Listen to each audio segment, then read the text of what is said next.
Hello everyone, welcome to Sanmarga classes. ಪರಮಾಣುವಿನ ರಚನೆ ಪಾಠದ ಮುಖ್ಯ ಪ್ರಶ್ನೆ 2 ಕೆಳಗಿನ ಪ್ರಶ್ನೆಗಳಿಗೆ ಉತ್ತರಿಸಿ. ಪ್ರಶ್ನೆ ಸಂಖ್ಯೆ 23. ಪರಮಾಣುವಿನಲ್ಲಿ ಕಂಡುಬರುವ 3 ಮೂಲಭೂತ ಕಣಗಳಾವವು? ಮೂಲಭೂತ ಕಣಗಳು ಪರಮಾಣುವಿನಲ್ಲಿ ಕಂಡುಬರುವಂತದ್ದು. ಮೊದಲು ಡಾಲ್ಟನ್ ಏನ್ ಹೇಳಿದ್ರು? ಪರಮಾಣು ಒಂದು ಅವಿಭಾಜ್ಯ ಕಣ ಅಂತ ಹೇಳಿದ್ರು. ಪರಮಾಣುವನ್ನ ಮತ್ತೆ ವಿಭಜಿಸ್ಲಿಕ್ಕೆ ಬರುವುದಿಲ್ಲ ಅಂತ ಹೇಳಿದ್ರು. ಆದ್ರೆ ಕೆಲವೊಂದು ಮುಂದಿನ ಆವಿಷ್ಕಾರಗಳು ಏನೇನನ್ನ ತೋರಿಸಿದ್ವು ಅಥವಾ ಪ್ರಯೋಗಗಳು ಏನನ್ನ ಸಾಬೀತುಪಡಿಸಿದ್ವು? ಪರಮಾಣುವಿನಲ್ಲಿ ಮತ್ತೇನೋ ಇದೆ, ಅದನ್ನ ಏನಂತ ಕರೆದ್ರು? ಮೂಲಭೂತ ಕಣಗಳು. ಹಾಗಿದ್ರೆ ಮೂಲಭೂತ ಕಣಗಳು ಯಾವ್ಯಾವ್ದಿರ್ತದೆ ಪರಮಾಣುವಿನಲ್ಲಿ? ಯಾವ್ಯಾವ್ದನ್ನ ಓದಿದ್ರಿ?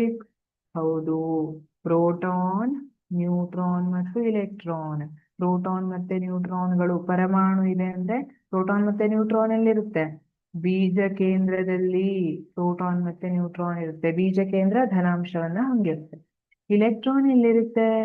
ಇಲೆಕ್ಟ್ರಾನ್ ಬೀಜ ಕೇಂದ್ರದ ಸುತ್ತ ವೃತ್ತಾಕಾರದಲ್ಲಿ ಸುತ್ತಾ ಇರುತ್ತೆ ಅಲ್ವಾ? ಇಲೆಕ್ಟ್ರಾನ್ ಋಣ ಅಂಶವನ್ನ, ಋಣ ವಿದ್ಯುದಂಶವನ್ನ ಹೊಂದಿರುವಂತದ್ದಾಗಿದೆ.